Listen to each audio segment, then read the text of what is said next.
அன்பு நேயர்கள் அனைவருக்கும் இனிய வணக்கங்களும் வாழ்க வளமுடன் வாழ்த்துக்களும். இன்னைக்கு நாம் பார்க்க போகிற அதிகாரம் திருக்குறளில் 11. செய் நன்றி அறிதல். ஒருவர் செய்த உதவியை என்னைக்கும் மறக்காமல் இருக்க வேண்டும் என்று 10 குறட்பாக்களில் திருவள்ளுவர் ரொம்ப அழகாக சொல்லியிருக்கார். செய்யுளையும் குறளையும் அதனுடைய அர்த்தத்தையும் பார்ப்போமா? செய்யாமல் செய்த உதவிக்கு வையகமும் வானகமும் ஆற்றல் அரிது.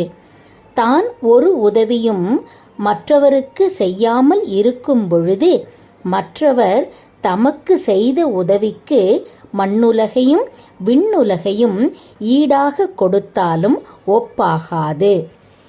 காலத்தினால் செய்த நன்றி சிறிதெனினும் ஞாலத்தின் மானப் பெரிது.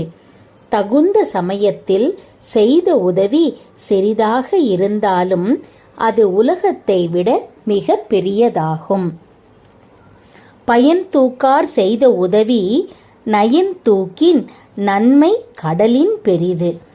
தனக்கு திரும்பி வருகின்ற பயனை கருதாமல் செய்த உதவியின் சிறப்பை ஆராய்ந்தால் அதன் நன்மை கடலை விட பெரியதாகும். தினைத்துணை நன்றி செய்யினும் பனைத்துணையா கொள்வர் பயன் தெரிவார். ஒருவன் தினையளவு நன்மை செய்தாலும் பயனை ஆராய்கின்றவர் அதனை பனை அளவாக கொள்வார்கள். உதவி வரைத்தன்று உதவி உதவி செய்யப்பட்டார் சால்பின் வரைத்து. ஒருவர் செய்யும் உதவி உதவியின் அளவை பொறுத்ததன்று, அந்த உதவியை பெற்றவரின் நற்குணத்தின் அளவை பொறுத்ததாகும். மறவர்க்க மாசற்றார் கேண்மை துறவர்க்க துன்பத்துள் துப்பாயார் நட்பு.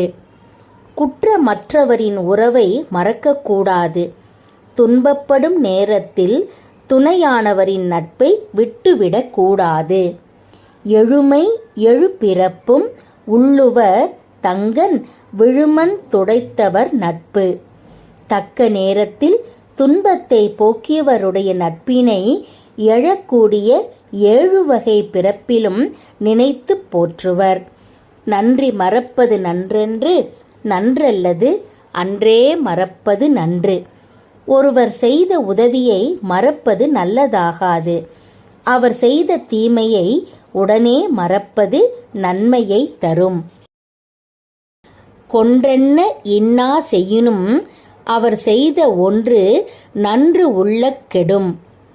உயிரை வருத்தும் அளவிற்கு துன்பம் செய்தாலும் முன்பு அவர் செய்த ஒரு உதவியை நினைத்தால் துன்பங்கள் எல்லாம் மறைந்துவிடும்.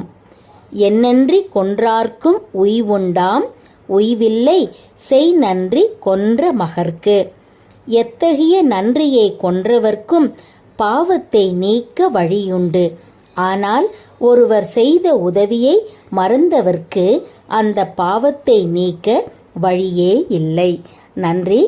அடுத்த அதிகாரத்தில் நாளை சந்திப்போம்.